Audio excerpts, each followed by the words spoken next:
मैंने श्रीमद् भगवद गीता तब तक नहीं पढ़ी थी जब तक मुझे ये ज्ञान नहीं हुआ कि हम सब आत्माएं हैं और ये जिंदगी हम आत्माओं के लिए एक इम्तिहान है अपने अंदर से अपने सबसे अच्छे रूप को बाहर निकालने का।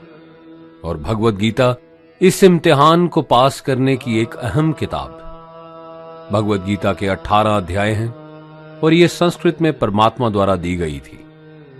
समय के साथ संस्कृत भाषा रोजमर्रा की जिंदगी से निकल गई और ये ज्ञान मनुष्य से दूर हो गया। समय समय पर भगवद गीता के साधारण अक्षरों में अनुवाद किया गया। इसी कोशिश को आगे बढ़ाते हुए आने वाले 9 मिनटों में भगवद गीता के कुछ अहम हिस्सों को अपने गुरु के आशीर्वाद से एक आसान रूप में मैं अपने 7 बिलियन भाई बहनों के चरणों में समर्पित कर रहा हूं। ये ज्ञान परमात्मा ने भगवान कृष्ण के द्वारा सबसे बड़े धर्म युद्ध महाभारत की रणभूमि कुरुक्षेत्र में अर्जुन को कुछ 5000 साल पहले दिया। ये वो वक्त था जब धर्म का बार बार उल्लंघन हुआ, परमात्मा का डर मनुष्य से निकल गया। लालच की होड़ में भाई ने भाई को मारने की कोशिश की और यही नहीं, एक ब्याहता औरत को भरी सभा में अपने बड़ों के सामने अपमानित किया गया। इससे पहले कि मनुष्य जाति धर्म युग से निकलकर पूर्ण रूप से कलयुग में जाती, युद्ध की रणभूमि में युद्ध से कुछ पहले परमात्मा ने गीता भगवान कृष्ण के द्वारा मनुष्य जाति के कल्याण के लिए दी। ऐसे ही जैसे कभी तुरा मोसेस को, गॉस्पेल जीसस को और कुरान प्रॉफिट मोहम्मद को दी। गीता, बाइबल, कुरान, तुरा, गुरु ग्रंथ साहिब परमात्मा द्वारा दी गई किताबें हैं जो किसी एक धर्म के लिए नहीं बल्कि पूरी मनुष्य जाति के लिए हैं, पूरी इंसानियत के लिए हैं, सब आत्माओं के लिए हैं, क्योंकि ये आत्मा को परमात्मा के बारे में, उसकी सृष्टि के बारे में और सबसे अहम ये उन कायदों के बारे में समझाती है जिनका आत्मा को मनुष्य के रूप में हर हाल में पालन करना होगा, रक्षा करनी होगी। और इन्हीं कायदों की बुनियाद पे एक आत्मा को शरीर त्यागने के बाद परखा जाएगा और इस परीक्षा से पास होने पे हमेशा के लिए इस जन्म और मृत्यु से मुक्ति मिलेगी। परमात्मा भगवद गीता में कहते हैं कि मैं ही सबकी शुरुआत हूं, मैं शुरू से भी पहले था और सब खत्म होने के बाद भी रहूंगा। सब मुझ में है और मैं सब में हूं। जो भी तुम छू सकते हो, देख सकते हो, चख सकते हो या सुन सकते हो, वो सब मैं हूं। ये नदियां, पहाड़, सूरज, ग्रहण, चांद, सितारे सब मैंने बनाए हैं। मैंने ही भगवान, शैतान, राक्षस और इंसान बनाए। मैं सर्वव्यापी हूं, सब में रहता हूं, सब में मैं हूं, मैं ही हूं। मैं ही ब्रह्मा बन के सब बनाता हूं और रुद्रा बन के सब नष्ट कर देता हूं। मैं ये सृष्टि यूं ही बनाता और तोड़ता रहूंगा ताकि आत्माओं को मौके मिल सके इस जन्म और मृत्यु से एक दिन मोक्ष पाने को, हमेशा के लिए परमात्मा के साथ रहने को। भगवद गीता कहती है कि इस सबसे बड़ी परीक्षा के लिए परमात्मा ने प्रकृति का निर्माण 5 तत्व हवा, अग्नि, जल, पृथ्वी और ईथर से किया, जिन्हें हम छू के, चख के, सूंघ के, देख के समझ सकते हैं। पर खुद परमात्मा इन 5 इंद्रियों की समझ से बाहर है। उन्हें आत्मा इन इंद्रियों से नहीं जान सकती। आत्मा 5 इंद्रियों के साथ वैसे ही है जैसे एक लोहे का रोबोट जिसे अपने बनाने वाले का कोई पता नहीं। अर्जुन को भी परमात्मा का विराट रूप देखने के लिए भगवान कृष्ण ने दिव्य नेत्र दिए।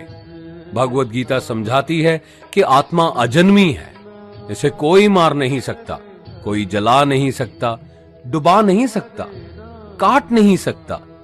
लेकिन आत्मा को परमात्मा के साथ हमेशा रहने के लिए ये परीक्षा रूपी जीवन में बैठना ही पड़ेगा। इस परीक्षा के लिए परमात्मा से बिछुड़ के आत्मा को पृथ्वी पे किसी ना किसी रूप में जन्म लेना पड़ता है और 88 करोड़ जोनियों को जीने और भोगने के बाद एक आत्मा को मनुष्य का शरीर और दिमाग मिलता है इस सबसे बड़ी मर्यादाओं की परीक्षा में बैठने के लिए। हर मनुष्य को इस पूरी परीक्षा के दौरान तरह तरह की अच्छी और बुरी भावनाओं के चक्रव्यूह में अपने ही भाई बहन या मित्रों के साथ डाला जाता है, जिसमें हर आत्मा को अपने अंदर के तामसिक और राजसिक अवगुणों से निकल के सात्विक जीवन में प्रवेश करने के मौके मिलते हैं। हमारे तामसिक गुण वो हैं जो हमारे अंदर हीन भावना पैदा करके हमें खुद को उदास और नुकसान पहुंचाते हैं, और हमारे राजसिक गुण हमें ईर्ष्यालु और लोभी बना के दूसरों के प्रति नुकसान पहुंचा सकते हैं। इस परीक्षा के दौरान हर आत्मा को तामसिक और राजसिक गुणों को खत्म करके अपने सात्विक गुणों से परिचित होना पड़ेगा। सात्विक गुण वो हैं जो आत्मा को अपने आसपास की हर चीज से जोड़े और उन्हें प्यार करना सिखाते हैं। परीक्षा के दौरान हर आत्मा को जीवन के चारों स्तंभ धर्म, अर्थ, काम और मोक्ष का ज्ञान पाके ही मुक्ति मिलती है। यही वो द्वार हैं जिन्हें समझ के ही आत्मा परमात्मा को समझ सकती है। पहला द्वार धर्म का है और शेर इसका प्रतीक है। धर्म वही है जो गीता में लिखा हुआ है, वेदों में लिखा हुआ है, गुरु ग्रंथ साहिब, बाइबल या कुरान में लिखा है। धर्म वही है जो धारण किया हुआ है, जिसे आपका दिल मानता है, जैसे झूठ नहीं बोलना, चोरी नहीं करना, भगवान का निरादर नहीं करना, दूसरों को नुकसान नहीं देना। यही सब धर्म है, और हर आत्मा को अपने जीवन काल में हर समय धर्म का पालन करना होगा और उसकी रक्षा करनी होगी। दूसरा द्वार अर्थ का है और घोड़ा इसका प्रतीक है। हर आत्मा अपने हर जीवन काल में अपने पृथ्वी पे होने का अर्थ या मूल कारण समझेगी। इस जिंदगी में भोगने वाली चीजें और रिश्तों का आनंद लेगी। अच्छा बेटा या अच्छी बेटी, अच्छा भाई या अच्छी बहन, अच्छा पति या अच्छी पत्नी बनके हर दुनियावी रिश्ते पर खरी उतरेगी और इस परीक्षा को पास करेगी। तीसरा द्वार काम का है। भगवत गीता समझाती है कि हर मनुष्य के अंदर काम, क्रोध, लोभ, मोह, अहंकार और ईर्ष्या जैसी 6 भावनाएं हमें अपने और दूसरों के प्रति नुकसान पहुंचा सकती हैं। इन भावनाओं को हर मनुष्य को हमेशा अपने नियंत्रण में रखना होगा, क्योंकि इनके बहाव में किया हुआ कोई भी काम हमारे जीवन भर की परेशानी का कारण बन सकता है, और एक आत्मा संतोष और सादगी से इन भावनाओं पे हमेशा के लिए विजय पा सकती है। चौथा स्तंभ मोक्ष का है और हाथी इसका प्रतीक है। इस परीक्षा रूपी जीवन में हर मनुष्य हर समय कुछ इच्छाएं रखता है। कुछ इच्छाएं एक ही जन्म काल में पूरी हो जाती हैं, पर कुछ अधूरी रह जाती हैं, और उनके पूरा होने के लिए आत्मा को वापस पृथ्वी पे आना पड़ता है। भगवत गीता समझाती है कि हमारी इच्छाएं ही मूल कारण हैं हमारे पृथ्वी पे वापस आने का, और अगर हम कोई भी इच्छा ना रखें तो हम इस जीवन और मृत्यु से मुक्त हो सकते हैं। ये द्वार माफी का भी है। जिन्होंने आपके साथ बुरा किया उनको माफ करके, और जिनसे आपने बुरा किया उनसे माफी मांग के मुक्ति पाई जा सकती है। जब तक आत्मा इन चारों दरवाजों धर्म, अर्थ, काम और मोक्ष को समझ नहीं लेती, तब तक आत्मा को बार बार इस मनुष्य रूप में आना ही पड़ेगा। परीक्षा का समय खत्म होते ही आत्मा शरीर और अन्य सब वस्तुओं का त्याग कर देती है। जो भी संसार में रहकर बनाया वो अब किसी और का होगा, और आत्मा अपने कर्मों के फैसले के लिए चली जाती है। आत्मा के अच्छे बुरे कर्मों का हिसाब होता है। अपने अच्छे कर्मों के लिए आत्मा कुछ वक्त के लिए स्वर्ग और दुष्कर्मों के लिए नरक में चले जाती है। नरक में आत्मा को अपने पापों के अनुकूल सजाएं मिलती हैं, पर सजा खत्म होने के बाद आत्मा को फिर से एक नया शरीर और नया दिमाग मिलता है इस परीक्षा में फिर से बैठने के लिए। और हर परीक्षा में वही सब फिर दोहराया जाएगा, जिंदगी के 4 स्तंभ धर्म, अर्थ, काम और मोक्ष को समझने के लिए। हर जन्म में अपने कई जन्मों के कर्मों के हिसाब से हर आत्मा को कभी अच्छे और कभी बुरे हालातों से जाना पड़ता है। लेकिन जब तक आत्मा परमात्मा के साथ योग को नहीं समझ लेती, वो मुक्ति नहीं पा सकती। भगवत गीता समझाती है कि मनुष्य अपने शरीर, दिमाग या दिल से भगवान को पा सकता है। शरीर द्वारा किए कर्मों के माध्यम से परमात्मा को पाने को कर्म योग कहते हैं। ऐसे कर्म जो परमात्मा की इच्छा से हों और दूसरों के कल्याण के लिए हों। वाल्मीकि ने रामायण लिख के श्रवण ने अपने माता पिता की सेवा और उन्हें चार धाम की यात्रा करवा के, मदर टेरेसा ने अपने प्यार और सेवा के माध्यम से, और मैडम क्यूरी ने वैज्ञानिक खोज में अपने जीवन का बलिदान देके अपने कर्मों द्वारा परमात्मा को पाया।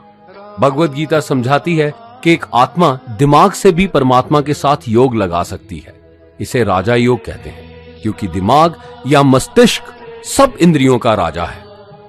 एक मनुष्य अपनी आस्था, सांस प्रणाली, आसन, अभ्यास, साधना और तपस्या से परमात्मा को इस योग के रास्ते पा लेता है। इस योग को समझने के लिए हमें अपने अंदर की एनर्जीज यानी चक्रा और कुंडलिनी को समझना पड़ेगा।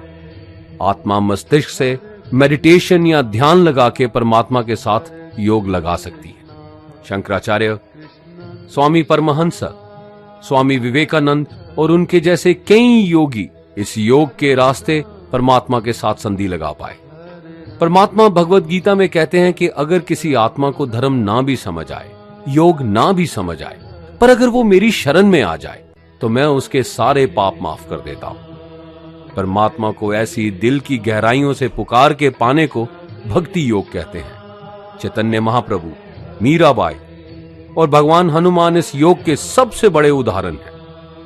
लेकिन कभी आत्मा अपने होने का मूल कारण भूल के धर्म का उल्लंघन करे या पाप के रास्ते पे निकल जाए तो उसे ठीक करने के लिए परमात्मा खुद किसी रूप में पृथ्वी पे जन्म लेते हैं।